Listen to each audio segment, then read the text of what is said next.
Part 2. The Trap Makers, How the Industry Built This Prison. Chapter 5. The Nightmare. The First Signs. It started quietly. In schools across America, teachers began noticing something strange. Students were coughing. Not the normal coughs of a cold or allergies. Something deeper. Something persistent.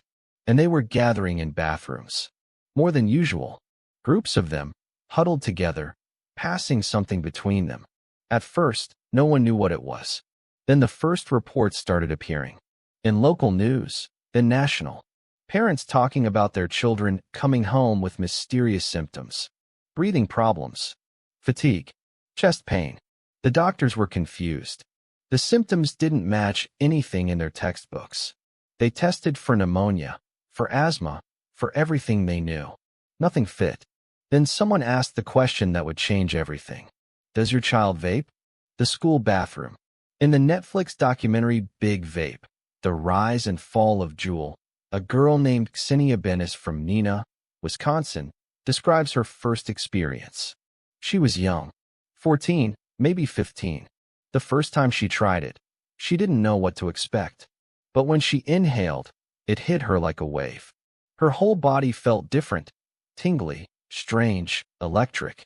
The feeling came so fast that she wanted to try it again, just to understand what it was. She explains that vaping at school was almost too easy. You could do it in any class, anytime. All you had to do was inhale, hold the vapor in your lungs for a few seconds, and then blow it out onto your desk. No one noticed.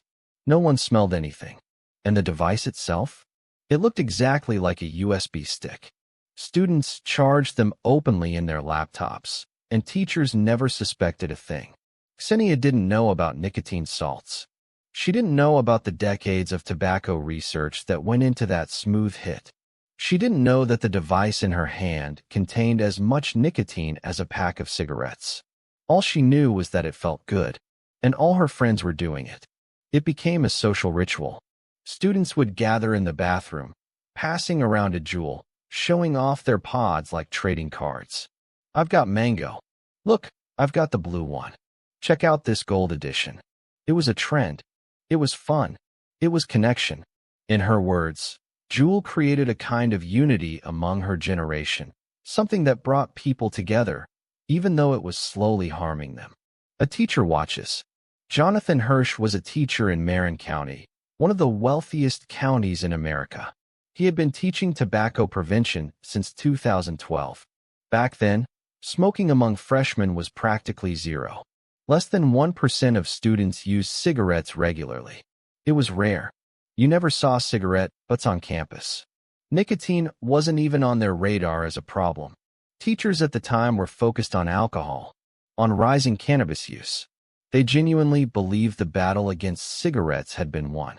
Then everything changed. Hirsch remembers one student in particular. She wore a big, baggy sweatshirt. He noticed her pulling the sleeve up to her face again and again. She would take a quick hit from her vape, hold the vapor in, then blow it into her sweatshirt so no one would see. They were bold, he realized, because they knew the teachers had no idea what they were looking at. Hirsch recalled the old message they used to teach students. Cigarettes are bullies. Don't let tobacco control you. It was simple, clear, and for a while it worked. But Juul wasn't a cigarette. It was sleek, modern, and techy. It didn't smell like smoke. It didn't leave yellow stains on your fingers. It didn't make you cough like a bully. It felt like a friend. And that's what made it so dangerous. The numbers. By 2018, the statistics were staggering. The National Youth Tobacco Survey released its findings. The numbers were unlike anything public health officials had ever seen. 1 in 5 high school students reported using e-cigarettes. Nearly 5 million young people. Among them, 28% were vaping frequently, at least 20 days out of the month. The increase from the previous year was 78%. 78%. In 1 year. Public health officials were stunned. They had seen smoking rates decline for decades.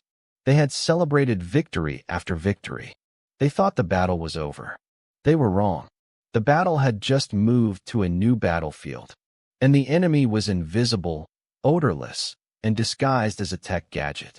The trap inside the device.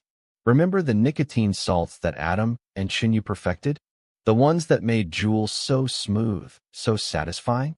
That same technology was now hooking a generation. With a cigarette, you stop when you reach the end. There's a natural limit. You smoke one cigarette, and it's done. But with Juul, there's no natural stopping point. You can hit it over and over, never realizing how much nicotine you're taking in. A single Juul pod contains as much nicotine as an entire pack of cigarettes. Think about that. A teenager hiding in a bathroom stall, taking a few puffs between classes, can consume the equivalent of a pack of cigarettes without ever lighting a match. With cigarettes, the coughing and harshness naturally limit how much you can inhale. Your body tells you enough. But with Juul, the nicotine salts bypass that warning system. The vapor is smooth. The hit is gentle. You can keep going and going, never feeling the danger until it's too late.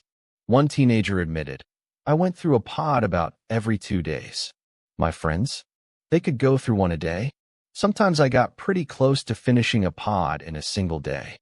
A pod a day, 30 pods a month, 30 packs of cigarettes worth of nicotine. In a child's lungs. The brain on nicotine. Nicotine is poison for any brain. But for a developing brain, it is a disaster. The human brain continues to grow until around age 25. The last part to mature is the prefrontal cortex, the center of decision-making, impulse control, and long-term thinking. When nicotine enters a young brain, it rewires the reward system. It teaches the brain that nicotine is essential for pleasure, for focus, for feeling normal. The consequences are devastating. Mood disorders, depression and anxiety spike among teen vapers. Cognitive impairment, memory, and attention suffer. Addiction. The younger you start, the harder it is to quit. Gateway effect. Teens who vape are 3 times more likely to start smoking cigarettes. One researcher put it simply, "We are conducting a massive, uncontrolled experiment on an entire generation." And the results were already coming in.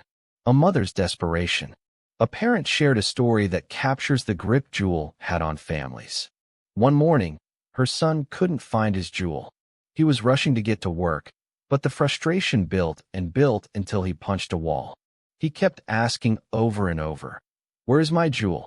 Where's my Juul?" Finally, they found it behind the couch. The mother watched her son, her baby, her child, hunched over, clutching that little device like a lifeline. His hands were shaking. His face was pale. He looked like an addict.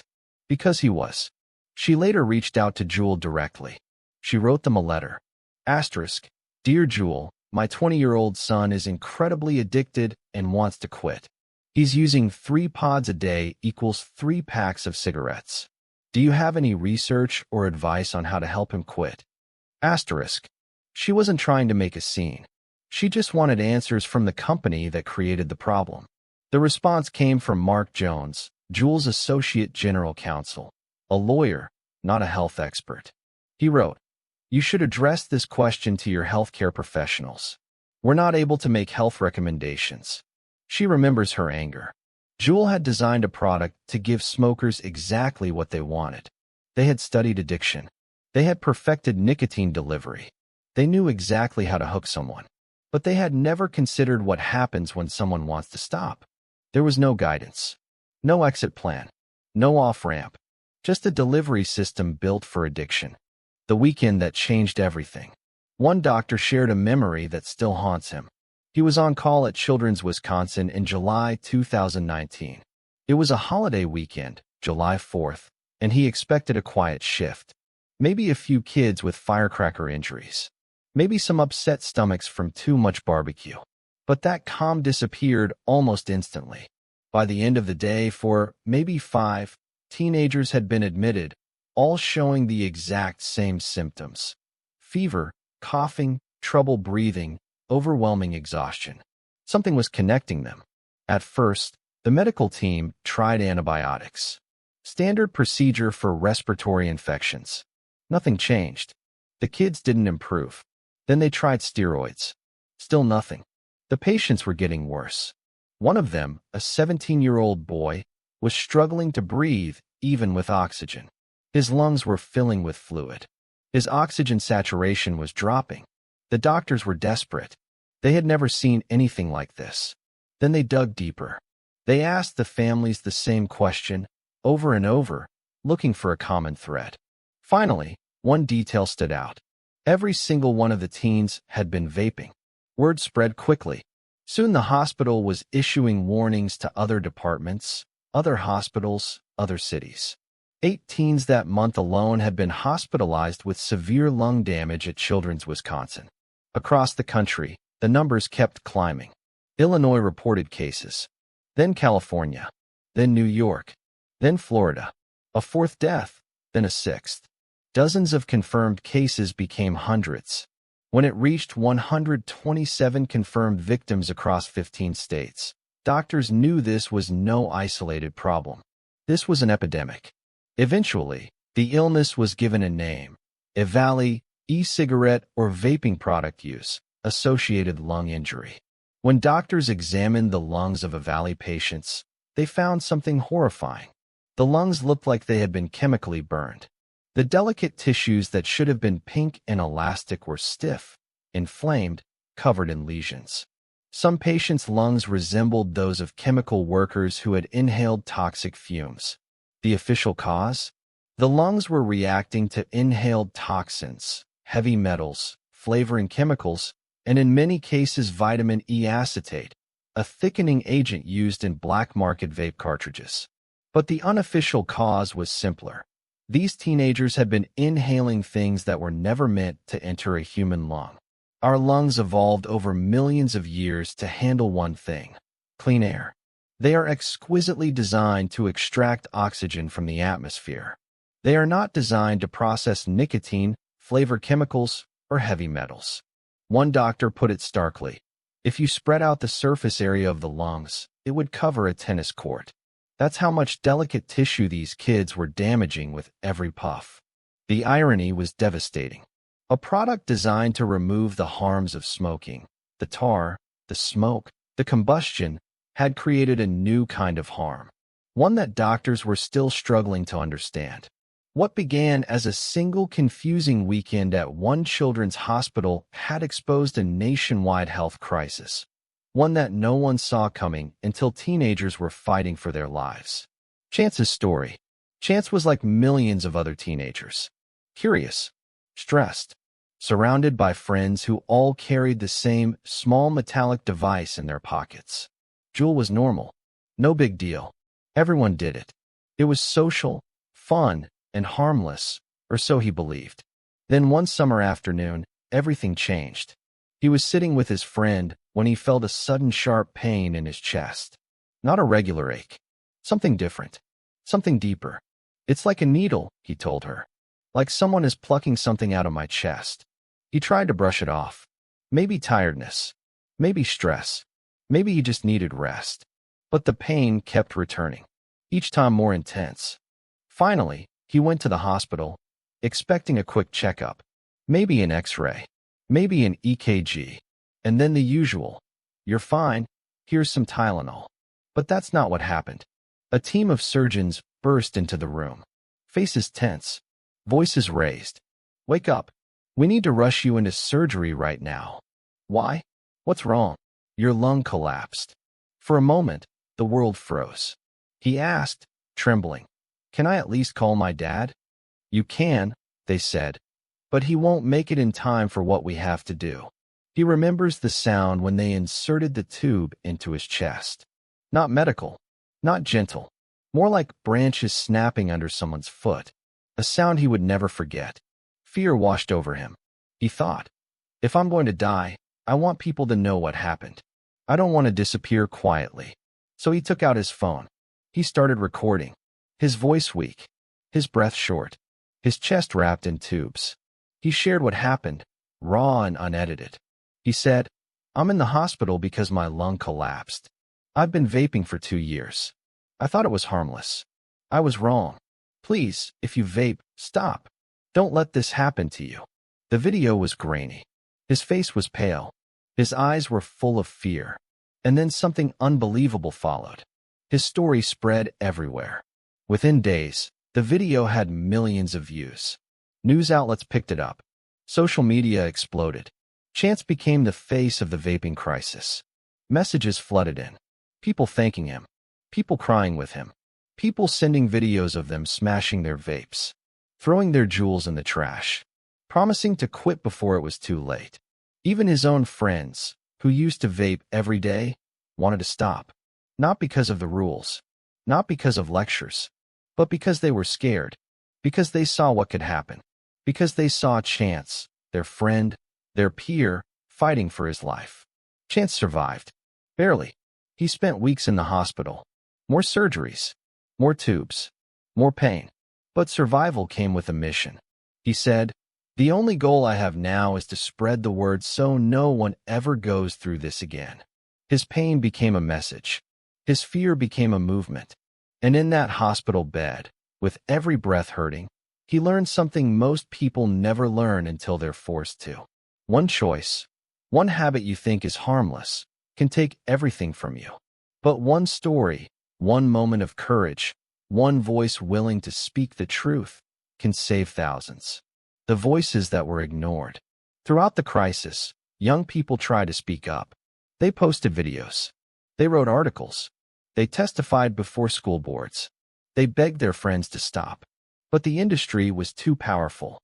The marketing was too effective. The addiction was too strong. One teenager wrote, "I've tried to quit a dozen times. I can't. I've thrown away my Juul and bought another one the same day. I've promised my parents I'd stop, and then I've lied to their faces. I hate myself for it.